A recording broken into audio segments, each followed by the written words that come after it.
let's get a sense of what exactly has transpired. And we have with us somebody who really does understand security issues. He's the author of 3 books: Shadow Strike Inside Israel's Secret Mission to Eliminate Syrian Nuclear Power, Weapons Wizard, How Israel Became a High-Tech Military Superpower, and Israel versus Iran, The Shadow War. And of course, it's Yaakov Katz, who is an Israeli-American author and journalist and a senior fellow at the Jewish People Policy Institute in Jerusalem. And he was formerly the editor-in-chief of the Jerusalem Post. And I don't think there's anybody that we can have on that could give us a greater sense of what this attack was militarily and what it will mean for the future. Yaakov Katz, thank you so much for joining me. Yishai, great to be with you, man. All right, awesome. So, boy, it's fun that you're writing the books that are really on topic right now. It must be a fun moment for you. I know that I got you after a different interview, which is really cool. So, all right, let's before we get to the to the what will be and the sociological and political. Give me a sense of the actual mechanics of what transpired. Give me a kind of technical sense of what you understand happened. How many bombers did they penetrate? I know that there's already messages from Iran saying we took out the enriched uranium. There's even pictures of some kind of convoy taking stuff out. There's claims that they did not make the strike, was not successful. What do you understand on the technical sense before we get to anything else? Well, first of all, it's great to be with you. What I would say is that don't believe a word that the Iranians say. They should never be believed on a good day, and definitely not on what is without a doubt, unequivocally, a very bad day for Iran.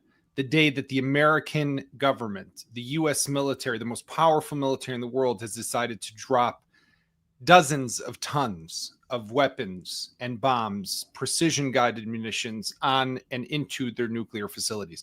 What we know is that the U.S. President, Donald Trump, had been deliberating and debating whether he should get involved and whether he should do anything after Israel began this attack on June 13th. I think what happened was that he went into this very with great hesitancy and apprehensive. He was probably skeptical and doubtful. We know that the president is not one to like military adventures. He said all the time, I'm here to stop wars, not to begin new wars. And we also remember, Yishai, that when Israel began its attack on June 13th, the immediate response that came out of the White House and the State Department was, it's not us. We got nothing to do with it. It's not us. But then we saw as the hours went by and the success of what Israel did in decapitating the Iranian military leadership and eliminating the top nuclear scientists and taking out their air defense systems and beginning to destroy the ballistic missile stockpiles and launchers, and of course, beginning to chip away at the nuclear facilities. Trump said, wow, this is a success. I want to catch a ride. Capitalize it. Yeah, exactly. So he started to get on board. And I think that's what ultimately led to this decision that he took, which was to send the B-2 bombers yesterday. 7 of them flew from their base somewhere in Missouri. They flew from there about 30-something hours all the way to Iran, where they eventually arrived in the area, multiple refueling along the way. They don't fly so fast because they're not supersonic. They're subsonic. They're slower. They are stealth. They carry their payload, which is their munitions, the bombs internally. But because they're so heavy, each of them was carrying 2 about 14-ton bombs. These are called the MOP, the Massive Ordnance Penetrator. It is the largest conventional weapon that has been ever made that we know of. America has only made maybe about 50 to 100 of them, so there aren't that many in the world at all. And they are also, their technical name is GBU-57. It is a bunker buster, probably the most powerful bunker buster that we know. They then dropped a dozen of them on Fordo, another 2 on Natanz, and then hit Isfahan with Tomahawk missiles that had been fired from submarines that were parked off the coast in the so-called Persian Gulf. Why do you call it so-called? Well, because if you talk to other countries in the region, like the UAE or the Saudis, they don't like calling it the Persian Gulf. They will call it the Arabian Sea. Right. But we call its name is known as the Persian Gulf. But other Arab countries who we are more friendly with, as Israel, they do not go with that name. So what about the reports that I was hinting to that you're saying discount what they're saying? It's not true. They weren't able to take out the enriched uranium. They were able to, because I have not seen videos. Have you seen videos of the actual bombing? Like, I don't think that's come out. Right. So first of all, I mean, we don't know. Let's also just be honest. We don't exactly know. The U.S. Secretary of Defense Pete Hegseth and Dan Kane, the chairman of the Joint Chiefs, just held a press conference a couple hours ago, and they said that according under their estimate, the strike was successful and caused extensive damage both in Fordo, which was the Iranian secretive enrichment facility, as well as Natanz. Israel had caused a lot of damage to Natanz, but Natanz has multiple chambers. Some of them are deep below ground. And the one where they store most of the centrifuges is the lowest chamber. So there were questions of whether Israel had been able to penetrate that. If these GBUs did in fact penetrate the facility, the MOPs, the GBU 57s, then we can assume that those bottom chambers are destroyed. When you look at the satellite footage, what you see even in Fordo, because Fordo is burrowed into a mountain. It's about 100 meters deep. You don't see the mountain exploding. What you see are little holes in the mountain where the bombs went just right through, which itself did you ever see that movie, Top Gun Maverick? It's like kind of funny how like there's a hint of this whole thing there in that movie. 100%. That movie was about, getting the bomb through the ventilation system, which is the same exact story as the Star Wars movies, right? Like to find the weakness. But in a sense, that's what happened here. A big flight, ordnance dropped, but trying to penetrate. Just like you're saying, these things actually burrow. You did see. Remember when they sent the bomb to kill the head of Nasrallah? Did you ever see that video? There was a video. It was a rare video, but you saw that this ordnance hit the ground, and then you saw that there was like a burrowing happening. There was like the earth being thrown up, not an explosion.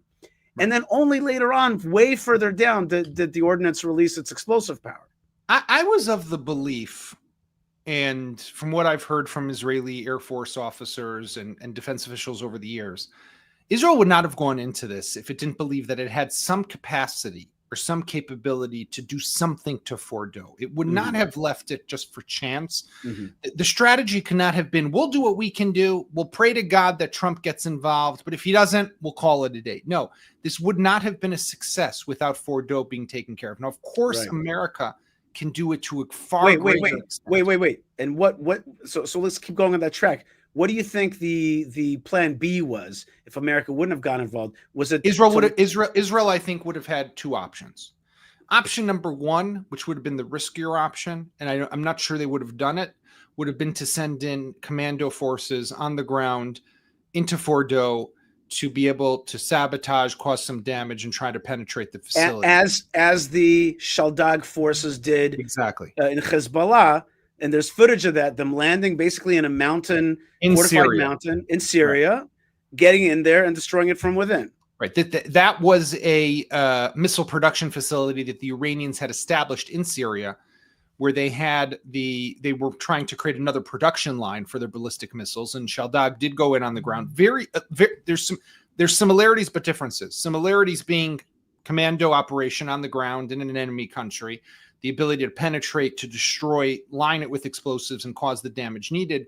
The difference is Syria is a little closer than Iran. So if you needed to extricate or exfil and you need to pull them out, you do have that ability much easier than you would in Iran. But again, wait, hold on. But I hear rumors that there must be some kind of Air Force airstrip that Israel has, and I don't know, and I'm not going to give away any information. I don't know anything, but I understand that along the way there is something where Israel is able to refuel. There's some kind of base somewhere along the way. There's no way that we're operating, all the way from Israel to Iran. I can't confirm or deny, but there have long been rumors and reports of the possibility that there are three candidates for this to happen with. One would be Azerbaijan, which is a country that neighbors Iran and has very close ties to Israel. The Azerbaijanis the Azeris will tell you no way, never would happen, but that's long been touted as an option. Option number two is about a year ago, Israel normalized relations or established formal diplomatic relations with Turkmenistan. Turkmenistan is a country that is very much closed off from the world. Out of the stands, it's one of the more isolated ones, but it is a country that has a border with Iran, and those ties between Israel and Turkmenistan are believed to be of extreme strategic importance.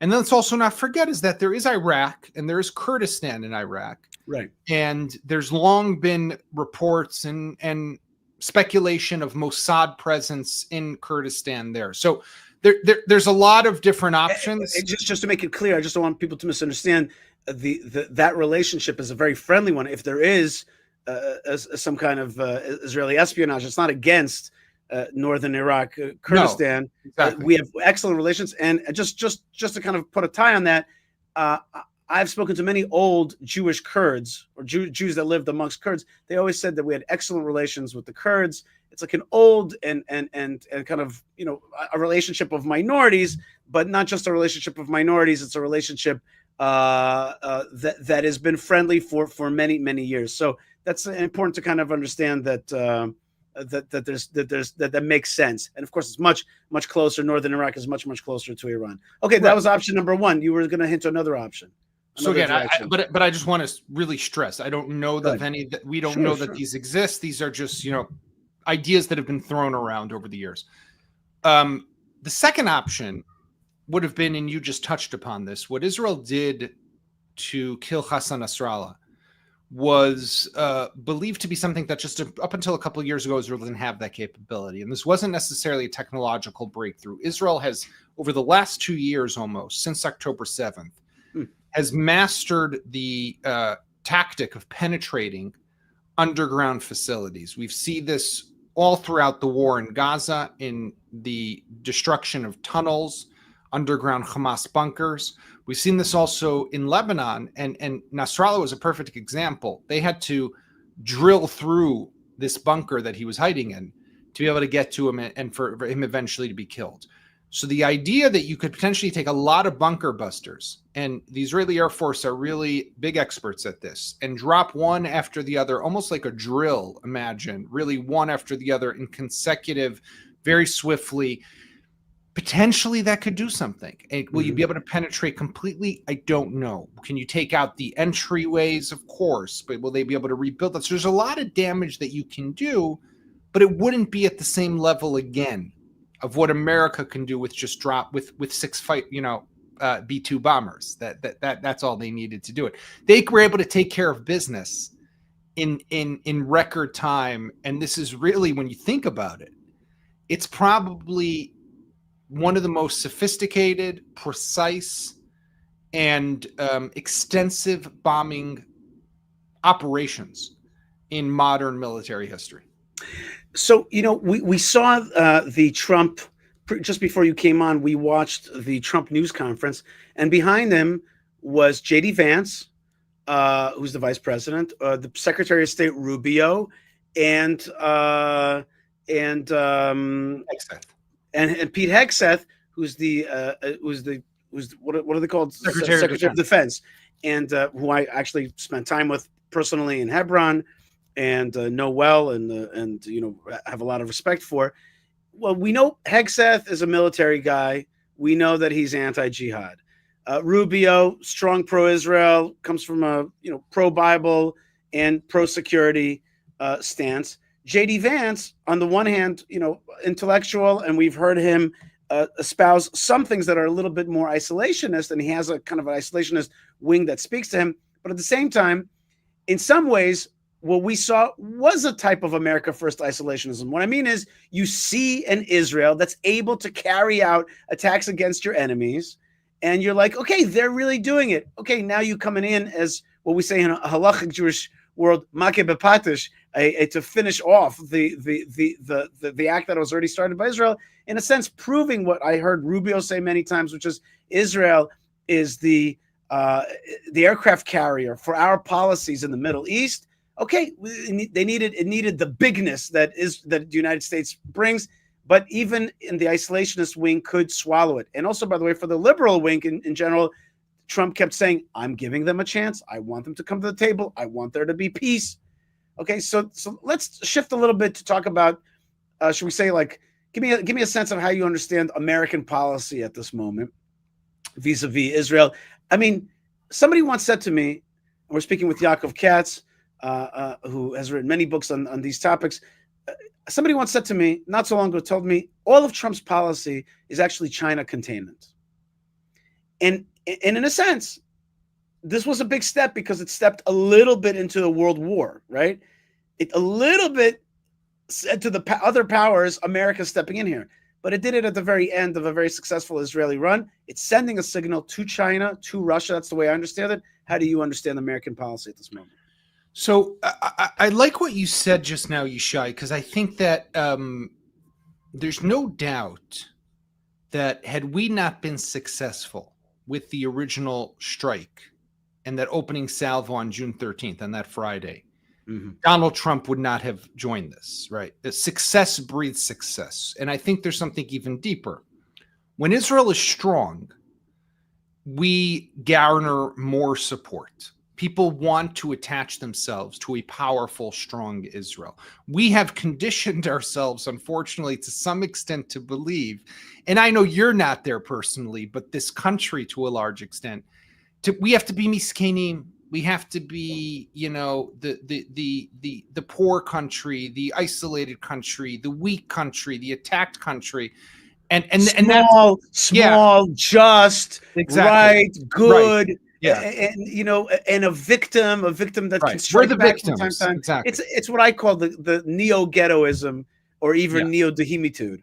And unfortunately, I think we've gotten so caught up in this idea that we believe that's the only way for us to get support. That's the only way for us to get friends. But I think this past week shows something completely different, is that when we are powerful, when we are strong, that's when people say, hey, I want to stand tall with the state of Israel. That's right. And I think that's something that's just, you were hinting to that. And I just wanted to kind of pull that out. I think that when we look at the US right now, there's no question. And I think this just really underscores the courage that it took for Donald Trump to make this decision, because the military operation, again, the air defense systems had been taken out. These B-2 bombers are the most sophisticated aircraft that the U.S. military has. By the way, they only have them. They don't sell them to anyone. They're worth they go for about $2 billion. I mean, this is what a strategic bomber looks like and costs. That's not the big heavy lift, right? Was this strike? What was Donald Trump saying, I am going to join Israel. I am going to finally do what no president before me has done. I'm going to put the missiles where my mouth are. And I'm going to really stand by the promise that Iran will not be allowed to get nuclear weapons. I'm going to raise the level of the Israel-U.S. alliance to an unprecedented level, which is what we saw happen overnight and early this morning. But I'm also going to go up against the faction in my own party, in my own house, that does not think this is the right move. And we know that is a strong faction. These people like I do. And we saw a shift vis-a-vis people like Tucker Carlson. And the president, who we understood to be close to Tucker Carlson helped the President Trump, win the elections. And yet, in the last few days, he publicly turned on him. President Trump turned on the kind of, the word isolationist is not a fair word. Let's call it. Some people call it woke conservatism. There's a lot of different words for it, but whatever it is, it's definitely an anti-Israel stance. Where there was even an attack on this wild interview between Tucker Carlson and Senator Ted Cruz. Yeah. Senator Ted Cruz. It was like a wild scene there, and he's like, "Is this the Israel of the Bible? Is this the Israel of today?" And he was trying to take that whole thing apart, which a whole bunch of American pro-Israelism stands upon, right? And you saw that the president publicly started turning on him. So the president has turned on Carlson. He's turned on Tulsi Gabbard, who's the director of national intelligence, who, by the way, was not in the Situation Room. Wow. When this whole operation went down. JD Vance, this is not what he believes in. He does not believe in this interventionism. So for Trump to make the decision, but wait. Just I want you to speak about that for 1 second. Interventionism, like on the other hand, aren't the Houthis an Iranian proxy slowing down global trade? It's not just interventionism. This is actually an American problem. Right, well, America's. No, I totally agree with you. I mean, listen, if the president would have asked me, I would have said, "Listen, Mr. President, this is first and foremost for you to deal with because this is your interest as the United States president. This has nothing to do with Israel." When the Iranians walk through the streets and chant death to Israel, the next thing they say in the same breath is death to America. Right? Mm-hmm. They are responsible for, and the president said this himself in his 3-4 minute address in the White House. They have killed 1,000 U.S. servicemen with IEDs and provisions to militias in Iraq that fought against American troops.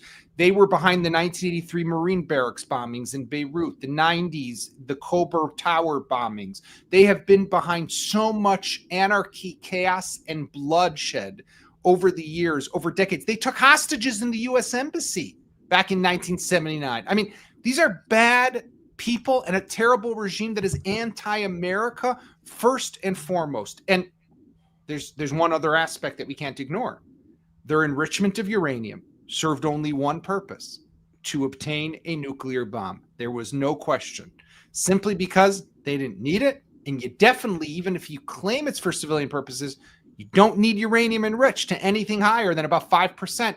They were already at 60%. This was all about a nuclear weapon. So this was first and foremost for America. But even with that, I think that people like J.D. Vance definitely came in with a fear that, and this fear still exists, and we don't know how this will yet play out. You attack Iran, what does Iran now do? And does this not draw you in to a conflict that can spiral out of control? And next thing you know, your entire four-year presidency is defined by this pivotal moment. And I think that's what that group want. It's not that they're anti-Israel. I don't think J.D. Vance is against Israel. Right. I don't think he's against America, right? He's not pro-Iran, but he wants to focus on immigration. He wants to focus on the economy. He wants to focus on the judicial system. They have issues within that's where they want to put their focus. And we know that what could happen here is you could go down a rabbit's hole that you don't know where it's going to end. Right. But on the other hand, if you don't deal with the problem, that's also a rabbit hole. It's easy to put our head in the sand and say there's not a problem there. But I guess the President Trump really, he made that decision. He made the decision that this is a global problem and an American problem and an Israeli problem. And through that, did an amazing attack on these nuclear sites, and also raised Israel up to a level of an ally, a powerful ally in this world, and raised up kind of the name of Israel powerfully. Now, let's shift gears for a second. I mean, we can talk about all these topics for so long, but let's just shift a different gear. And we are talking with Yaakov Katz, who's an author on books on these issues. Shadow Strike is inside Israel's secret mission to eliminate Syrian nuclear power. Just one of 3 books on similar things. Another one, Israel versus Iran, the Shadow War. And his next book, titled While Israel Slept, we're going to, I think it's probably about the 7th of October. And that's exactly what I wanted to ask about, which is this war is almost 2 years old, unprecedented in Israel's history.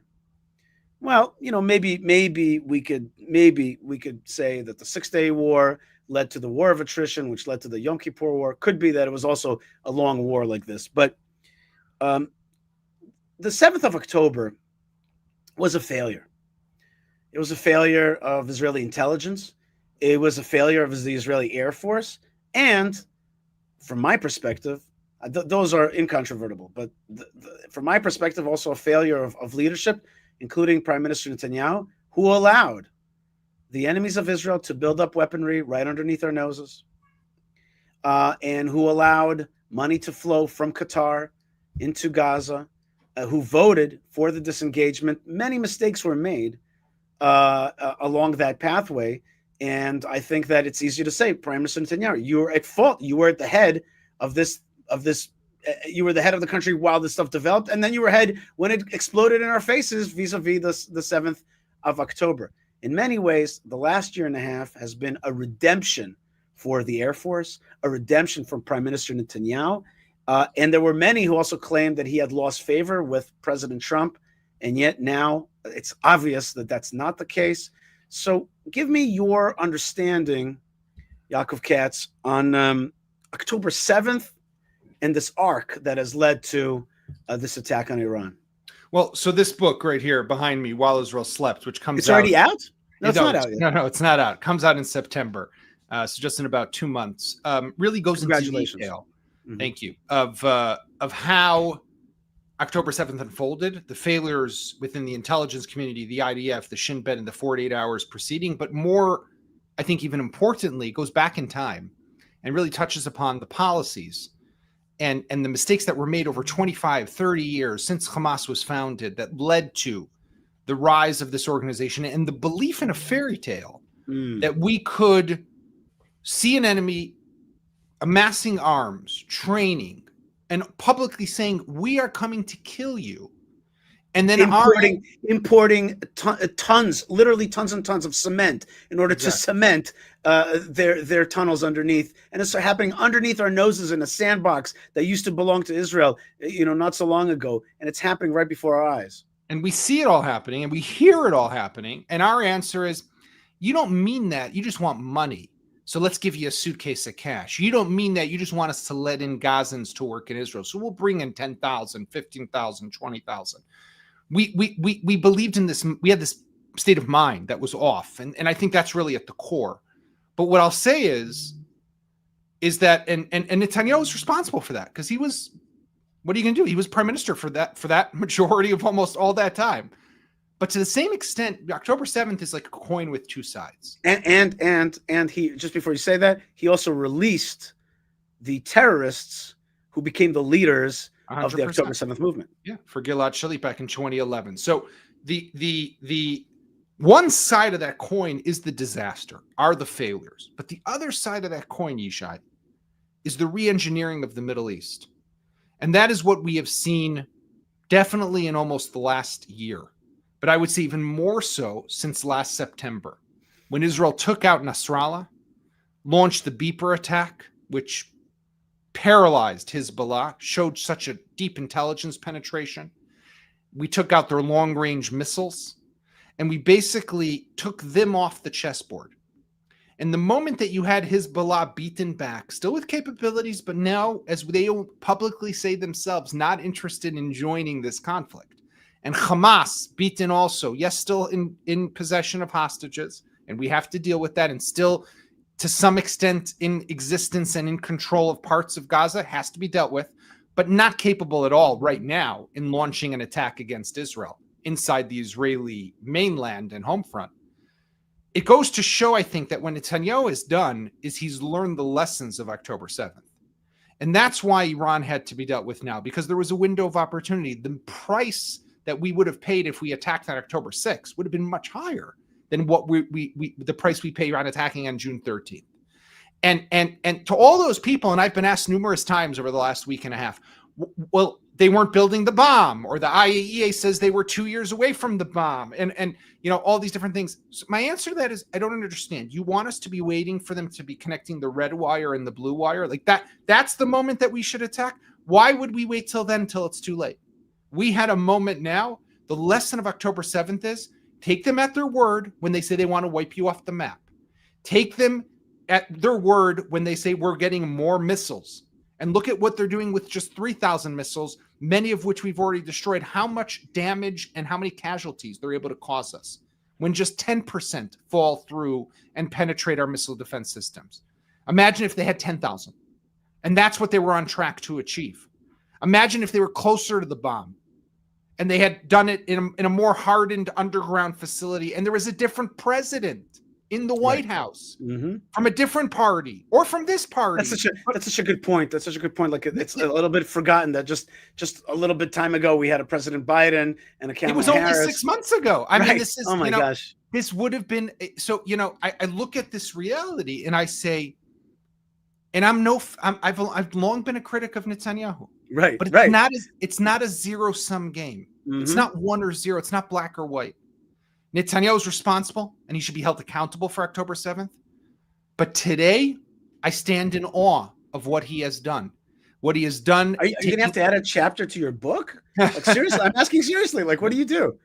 Is that not a postscript that you have to add in now? It'll have to go in at some point. This is true, into definitely the next printing and the next edition. But the Yaakov, I need to tighten up here, just because we have another guest waiting online, an important guest. Not that you're less important, you're excellent, and thank you so much for joining us today. Really fabulous analysis.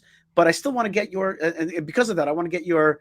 And I can't wait till that book comes out, but you're going to need to add that postscript. But I just want to get your take on two more quick things. One, what do you think the next steps are for Iran? Do you think regime change is out there, or, as my mom says to me, regime evolution more likely?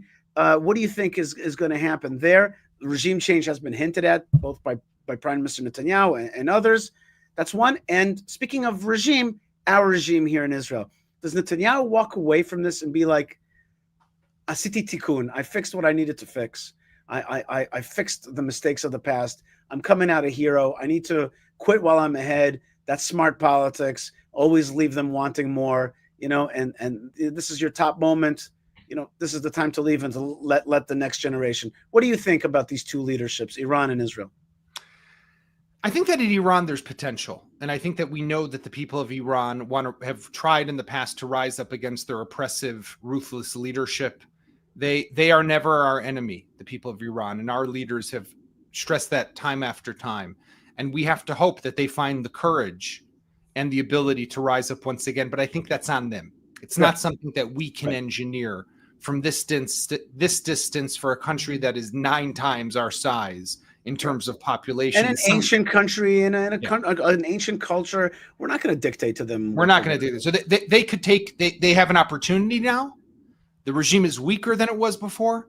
Seize it. It's easy for me to say. It takes a lot of courage, but there's an opportunity. With regards to what's happening here, just to make sure we understand, they take protesters and they torture them in torture chambers. We're talking about. Right. This is not something regime that I can recommend to anyone to do, but I know there are courageous Iranians, and I know that the Iranians want freedom, and they might have that opportunity now to try to achieve that.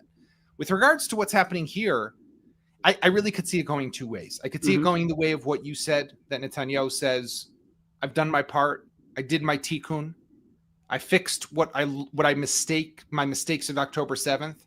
I've created a more secure future for the state of Israel. It's time for me to leave the stage, close up the corruption cases against him, let the guy go home. At the end of the day, a patriot and a man who has given many, many decades of his life to this country. But I could also see going the other way, where he doubles down and he sees this as the opportunity to ride this wave and this success back to the ballot box and to try to get reelected again as prime minister. And it will be, he'll be able to put up a fight. And because really what he has done, whether you like him or not, you have to recognize how remarkable this moment is in Jewish history. This is a moment of greatness, and I'll tell you a line that I told my wife before you came on. For the first time in a long time, I think that our children have a chance of inheriting a safer and better world. I agree with you 100%. That's just like a big moment. I think that as parents, we have to. I'll tell you something, Yishai, and I know you have another guest, but just one last word. Sure. I've long felt since October 7th and the acts of courage, self-sacrifice, Mesirut Nefesh that we have seen of this people, not just Jews, Druze, Arabs, you name it, Israeli Arabs, what people have done to protect this country, to fight, and to turn the table could be a new book in Tanakh, if you think about it. Megillat Esther 2024, 2025. I mean, this is in 1,000 years, if somebody writes this Megillah today, 1,000 years from now, someone reads this. This is a modern version of the stories that we've read for thousands of years as people. I mean, it's incredible when you think about this, and you think about it in the historic arc of our people. You can't ignore the role of what it means to, just what it means to be a Jew, what it means to believe in our destiny and in our sense of peoplehood in the Torah.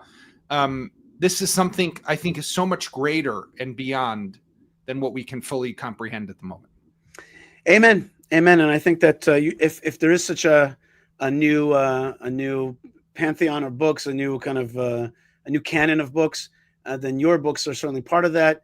A Shadow Strike Inside Israel's Secret Mission to Eliminate Syrian Nuclear Power, Weapons Wizards, How Israel Became a High-Tech Military Superpower, and Israel versus Iran, The Shadow War, and your book that's right behind you, While Israel Slept, about the October 7th attack. Probably, I'm guessing you'll probably have to write another book about what's happening right now. Yaakov Katz, thank you very much for this excellent analysis, and God bless you, and may we hear good things. And indeed, you stress the courage of Israel, and we are really seeing that. So thank you very much, and thank you for your courage as well. Take care. All right, Yaakov Katz, that was great and a fascinating interview. And he's right. There is so much courage out there, so much courage, and that's juxtaposed with so much hate against Israel.